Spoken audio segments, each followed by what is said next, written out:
The Congress, both Senate and House, voted for funding for the Ukrainians to purchase military equipment in the hopes that they would defeat the eastern Ukrainians, but beyond that, to put more pressure on Russia. My question is, why did you vote to support the Nazis in Ukraine and a potential World War III situation? I don't share your view that the new government were, as you characterize, Nazis.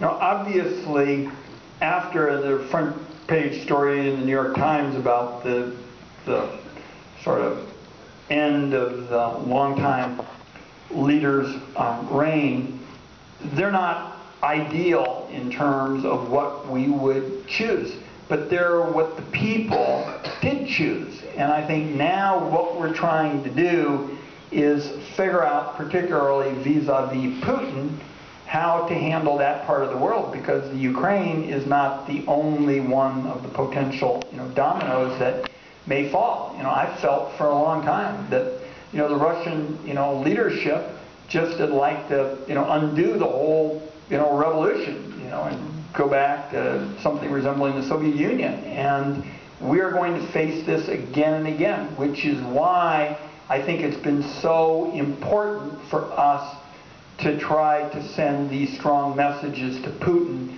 Right now, Putin is really facing a unique set of challenges that he never thought he'd have coming at him. He thought he'd have oil pretty much for forever, and the gushers, the money would just keep flowing, and that Ms. Merkel and the Europeans would just keep buying it forever, and there would never be anything that would get in his way. And we have the opportunity to keep upping the ante in terms of pressuring Putin.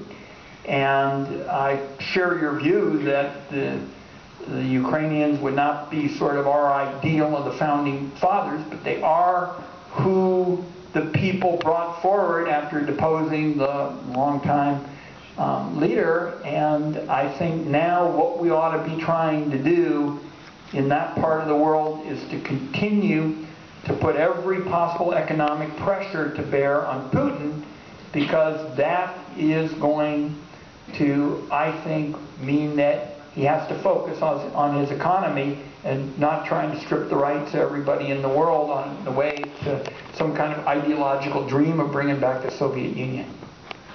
Senator, we have the third ticket.